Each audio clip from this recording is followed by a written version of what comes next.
Ghanaian Nurses and Midwives in Ireland. About 3 years ago, now the Ghanaian Association, now a fair preferable. Ghana for the New Year, Hoka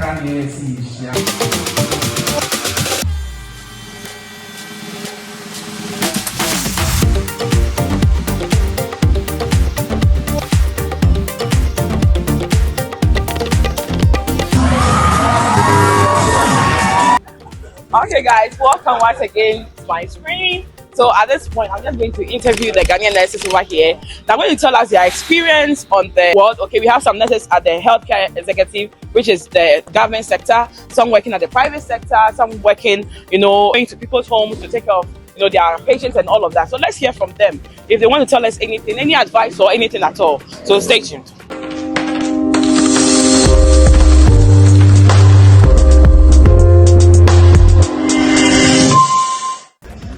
Okay guys, so I have my brothers here. I have Brad Gideon here. He's also a nurse. He's been in Ireland for some years, okay, and he's also the president of all Ghanaian nurses in Ireland. And I also have Brad Robert here. He's also the organizer for all Ghanaian nurses in Ireland. So they are big bosses here for the Ghanaian nurses, okay. So today, for their experience in Ireland, I want to know the one thing that they want to change in the Ghana health system, okay, or the health system in Africa as a whole. I just want to touch on time. I think time is very, very important. Yeah, nurses and midwives in Ghana, and especially, all health professionals, I should say, I think that if we are able to work very much on our time, it's really going to help us in our profession. Yeah. So here in Ireland, everything is about time. Okay? Yeah. So if you have to go to work, you should know the time that you're supposed to get to work. At least, if you know you're supposed to start work at 8 o'clock, you're supposed to be there 15 minutes earlier, get acquainted with the world environment, know the patients who are going to be handed over to you, okay? At least see them before you really start the work. So you cannot give excuses that maybe, for example, my son or my daughter was sick, or my friend called me for this and that because of that outbreak. So when it comes to time, yeah, you cannot compromise. And one thing that we need here is that, once patients are sick, you definitely need to escalate their care. Yeah. If they are scoring beyond a certain number, here we have what is known as early warning score, and that is also time bound. Okay, so if they are scoring beyond a certain number, you should make sure that you call the doctors who are responsible for this person, so that the doctors come as soon as possible or within a time frame, and then come and check on these patients. I would say that the reason why most patients in Ghana might die is not because we don't have the health professionals around. We have the health professionals, but because we don't stick to our time, the time that we see that this patient is deteriorating, the time that the doctor comes to check on this patient, by the time the doctor comes, even the patient is long gone. So I think that if we are able to stick with our time, it will really help in our profession as nurses way back in Ghana and in Africa as a whole. Thank you so much. Thank you. Our attitude towards patients. One thing I have realized working in Ireland is that patients are much more respected. You treat patients with much more respect. I'm a psychiatric nurse, and patient can be very difficult to manage at times. Yeah. And that doesn't mean you should shout on them, you should treat them inhumanely. I would say that one thing that I realized when I came here, I would say the white nurses or the nurses trained in Ireland had that I didn't have was their patience, how to listen to people when they are talking to you or they are coming to you. For Ghana, you're shouting on patients who need us to be there and talk to them calmly and encourage them in their difficult period. We've heard of midwives shouting at women who are in pain trying to deliver, and that is where the patient needs you, and that is where you need to show that compassion that we all learned about. So attitude, very important. How you speak to the person, how you treat the person, no matter what it is, treat the person as a human being first before any other, and that is very important. Yeah. And as Beyond said, even if you work on your attitude, it will affect your time, right? Because if you know that I have somebody to care for, somebody that I need to be there to take care of, be there on time, and even amongst ourselves, how to treat ourselves, because we're Ghana. The nurse is talking and the doctor sees you as you have nobody But here, the doctor sees you as a partner. He knows that you are with the patient 24 hours. So when he comes in, whatever you tell him is very important than he coming there for 10, 15 minutes and take that decision. No. So they all head are big brothers, and it's valuable input, and I know that definitely it's going to change someone's attitude towards work as a nurse, and impact all of us as a whole. Thank you, Robert. Thank you, Gideon. Let me see the next person I actually talk to.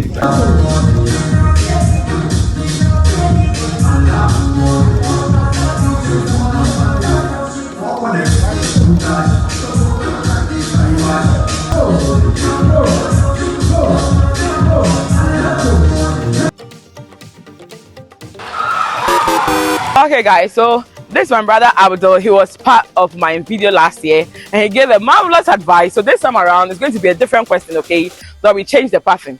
He's at the HSC sector, which is the government sector, and then he's also a psychiatric nurse. So I'll ask him, do you love the HSC? Would you advise people to join the HSC? And what are some of the benefits of working in the HSC? Well, I think as a staff of the HSC that has been working for almost 5 years now, working with the HSC is, I think, superb. One of the most important things that I think the HSC offer to any person working with HSC is career progression, right? Because as an individual, once you move into a different country or you're in a certain profession, all you look up to is to be able to climb up the professional ladder, so that you will be able to kind of like at least get to a senior position. And this is one of the things that the HSC offers all staff. And in case you are someone who really loves education and really wants to go to school, it's available. Like, any opportunities that comes, it will be offered to you unless you don't want. So I think working with the HSC has been nothing but a blessing. And I would advise anyone who gets the opportunity to join the HSC. And also our premium. Premium. If you want to enjoy, just join us. It's a lovely place. You're going to love. Now they are kind of dragging me to HSU, but I'm still pushing back. Yeah, just try. I think you're really going to enjoy it. Okay, thank you so much. And like I said, you get supportive managers. Who always bring the opportunities. Like any opportunity that comes, whether it's managerial positions or maybe educational positions, in service training, they try to encourage us to kind of like take advantage of them. So, well, I'll just encourage anyone who gets the opportunity to join us. Sincere question. Any regrets after joining HSC? Joining HSC? No, I personally haven't had any regrets. There are lots of opportunities out there that we haven't explored yet. So maybe probably in case I get a very big opportunity that is better than the HSC, you'll grab it. I don't think it's going to be a regret anyway, but it's going to be a blessing, isn't it? Thank you so much. Thank you, my brother. Right. Okay.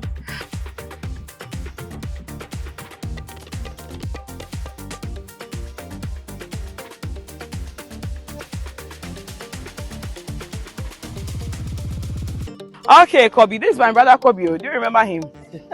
He's very popular on my channel because we did a video. I'm going to display it on the screen, and he did so well. He was a community nurse, registered community nurse in Ghana, and then he used that pathway. He has been a blessing to many overseas nurses, from Africa as well. So welcome, Kobe. Thank you. Okay, so you are working at the nursing home, What would you say? How is work, or what are some of the benefits of working in the nursing home? It's a whole lot new experience together. Comparing the experience you have from home. We don't have this nursing home setting. So it's a whole journey. But I think it's good. It's good to explore and then gain new experiences. So far so good. It's good. And I'm enjoying it. Would you advise someone to come to the nursing home? Of course. If you want a nursing home experience, if you want to add it to your CV, just come to the nursing home, get some skills from there, and add it to what you have, so that you can progress in your profession. So when we come to the nursing home, what are some of the diagnoses that you guys particularly attend to or take care of? Most of the nursing home are dementia cases. So sometimes we deal with EVA cases. And then Parkinson's disease. Skin issues. Or any condition pertaining to the aged, we manage it in the nursing home. Okay. But if it is beyond the care in the nursing home, that's why we transfer to the hospital. Okay, that's lovely. So if you want to take care of elderly, and all of that, render a service to them, why not? The nursing home is an option for you as well. Let's look for someone and see what they also say. So he's a registered nurse, guys, so let's look for a different person. Yeah, all right. Fanta, go. Fanta, Fanta.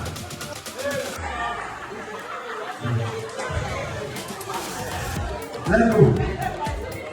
Fanta, Fanta, go.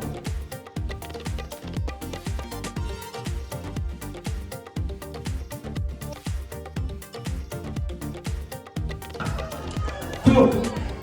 Fanta, go. Go. Okay, so my sister here is a nurse, okay, but she works in the community, as in she goes to her client's house and render her services to them. And I just did a video, okay, about some opportunities for nurses who want to actually work in the community side. So I wanted to also share experience with us. Anything she wants to tell us, the challenges, the benefits. Does she really love her job? Will she really encourage others to also come to Ireland and then, do exactly what she's actually doing, because she's not in a clinical setting rendering her service. So my dear Wendy, if you've heard Wendy my videos, this is the one, my god sister. So please tell us, be frank with us sincerely, okay? Do you love your job? What are some of the benefits, some of the disadvantages? Tell us. So I really, really love my job. Yes, okay. Yeah. You get to bond with the kids. They're so adorable, oh my god. Okay. Yeah. And one advantage I'll say is you're your own boss. Yeah. Like you're not under anyone, so okay. You are actually in charge of the whole thing. Yeah. And then you also need to know your nursing very well, because you're alone with the kids. If there's an emergency, you know how to handle situations and how to escalate it. Yeah. But if you aren't good at your job, I'm sorry to say, you might end up messing things up, and then there's a child's life in the line. So you have to be. You have to know your stuff, guys. You have to know your stuff as a nurse. Okay. So any regrets? Absolutely not. Not at all. No. What about the cash? Is it good? It is amazing. Hey, it pays so well. It does. Okay. I compare it to the HSC and then other private hospitals. And you think it's good? Oh my god. I'm not leaving my job. Okay. I'm there. Okay, she even gets extra bonuses and all of that, okay? Oh, yeah. Because she works in Dublin, and then because of the kind of work she does, she has extra bonuses, which is very good. Dublin allowance and all. Yeah. So if you're a nurse back home and then you are really thinking, is it really a good choice for me to come to Ireland and then offer services for my clients at their homes? She actually explained everything. It's a good choice, guys. Just go for it. Yeah. Thank you, girl. Bye.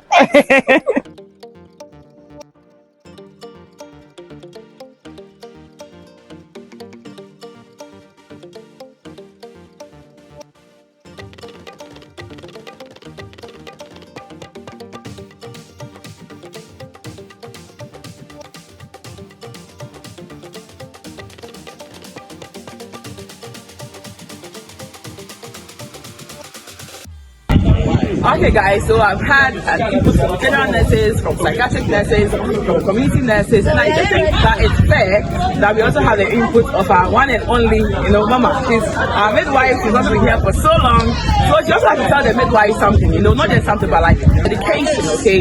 So I want to ask Akia, your experience here, what is that one thing that you wish you can change in the Ghana health system pertaining to the midwifery section? Okay, thank you very much for this opportunity. What I would like to say as a midwife who has worked here for a few years, what I've realized about these people is their escalation of care. So back home, I think our major issue would be maternal mortality, morbidity and mortality. And I think it is at both sectors, like back home and over here. The difference really is the escalation of care. I think it's more of when they say an emergency, they really mean an emergency. When you see them running everywhere for a mother who has high blood pressure or someone who is bleeding, it's very different from back home. Our major issue, like I said earlier, is maternal morbidity and mortality.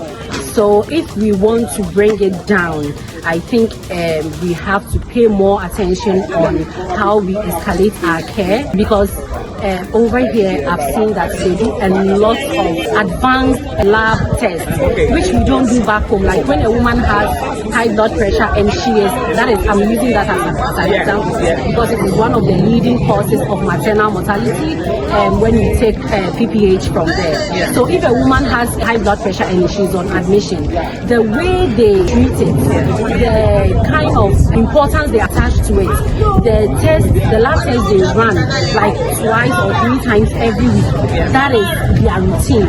It is not as it is back home. So I think we don't really pay much attention. Even when women are on admission, it is mostly about how quickly they escalate their care. So they can even decide to section her because of her deteriorating lab results. You understand what I mean? So that is basically what what I have to say about it.